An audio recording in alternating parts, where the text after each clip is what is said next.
नमस्कार दोस्तों, 2023 के चुनाव सर पर हैं और ऐसे में नेताओं का एक दूसरे पर वार करना लाजमी है।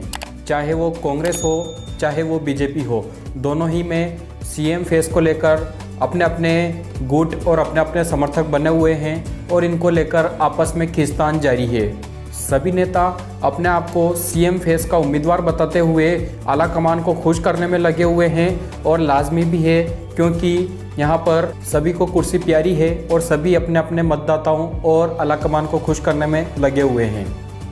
आज हम बात कर रहे हैं राजस्थान के उन दो नेताओं की जो सरकार में होने के बावजूद लगातार एक दूसरे के विरोधी बने हुए हैं। आप समझ ही चुके हैं, सीएम अशोक गहलोत और पूर्व डिप्टी सीएम सचिन पायलट। लगातार 4 वर्षों से उनकी खिस्तान पूरी जनता के सामने है और देश प्रदेश में उनके चर्चे होते हुए हैं।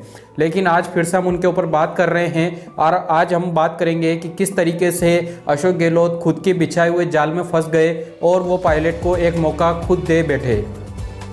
हम बात करें सचिन पायलट की, तो खुद के दम पर बनाई हुई सरकार में मुख्यमंत्री पद न मिलने के कारण उन्होंने अपने डिप्टी सीएम पद से भी इस्तीफा दे दिया और उसको भी वो ठुकरा बैठे और साथ ही में विद्रोह कर बैठे। विद्रोह करने वाले उनके साथियों को भी मंत्री पद गंवाना पड़ा और यही बात यहाँ पर अशोक गहलोत भाप चुके थे। उनको पता था कि किस तरीके से सचिन पायलट अब यहाँ पर विद्रोह करेंगे और वो लगातार सरकार का विरोध करेंगे। विरोध के चलते उन्होंने इस विरोध को भाप लिया और भापते हुए उन्होंने यहाँ पर सचिन पायलट को एक विशेष समुदाय के नेता के रूप में प्रोजेक्ट कर दिया। एक विशेष समुदाय का जो कि गुर्जर समाज, जिसके नेता सचिन पायलट माने जाते हैं, उनको एकमात्र गुर्जर समाज के रूप में उनको यहाँ पर प्रोजेक्ट कर दिया और जनता के सामने उनको एक गुर्जर समाज का प्रतिनिधित्व करने वाले नेता के रूप में प्रकट कर दिया।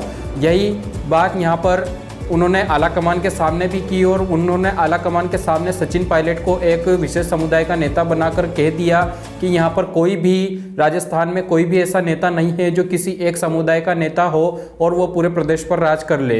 ऐसा नहीं होता। यहाँ 36 कौमों को साथ लेकर चलना पड़ता है और उन 36 कौमों की वजह से ही सरकार बनती है और मैं 36 कौमों का नेता हूँ, इस वजह से यहाँ पर सभी विधायक मेरे समर्थन में है और उन्होंने यहाँ पर आला कमान को आंख दिखाने की भी कोशिश करी।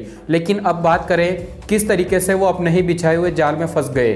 पिछले ही दिनों आपने देखा है कि प्रधानमंत्री नरेंद्र मोदी ने राजस्थान के मालेसरी भिलवाड़ा में एक सभा को संबोधित किया और वह मौका था गुर्जर समाज के आराध्य देव भगवान देव नारायण के 1111वें जन्मोत्सव का। वहाँ पर पीएम मोदी गुर्जर समाज के द्वारा जो वोट बैंक होता है और उनके जो वोटर्स होते हैं उनको उन्होंने भाप लिया, क्योंकि उनको पता है 2018 के विधानसभा चुनाव में 9 विधायक उम्मीदवारों में से एक भी विधायक उम्मीदवार बीजेपी का नहीं जीत पाया था, क्योंकि गुर्जर समाज ने सचिन पायलट के लिए कांग्रेस को वोट किया था। और यहाँ पर वो जानते हैं कि गुर्जर समुदाय एक बड़ा प्रतिनिधित्व करता है राजस्थान के अंदर और लगभग 35 विधानसभा सीटों को वो कवर करते हैं। तो उन्होंने इसको देखते हुए यहाँ पर गुर्जर समाज के लिए भगवान देवनारायण के जन्मोत्सव पर वहाँ पर सभा की और गुर्जर समाज के वोट बैंक को इकट्ठा करने की कोशिश की।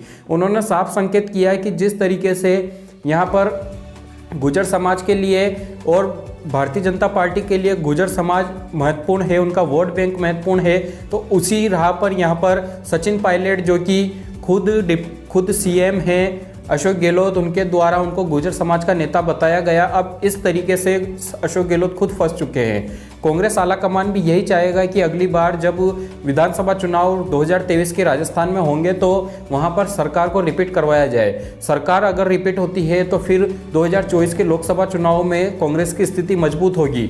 यदि सरकार रिपीट नहीं होती है तो फिर वही मिथक यहाँ पर चलेगा और भारतीय जनता पार्टी सरकार बनाएगी। तो कांग्रेस आला कमान यहाँ पर यह चाहेगा कि हम किसी भी तरीके से सरकार को रिपीट करवाएं।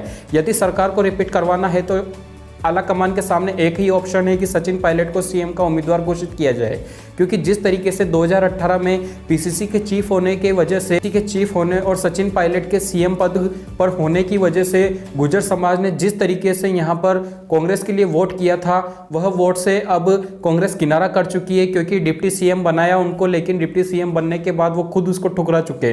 तो यहाँ पर गुर्जर समाज की नाराजगी कांग्रेस पार्टी ऑलरेडी ले चुकी है।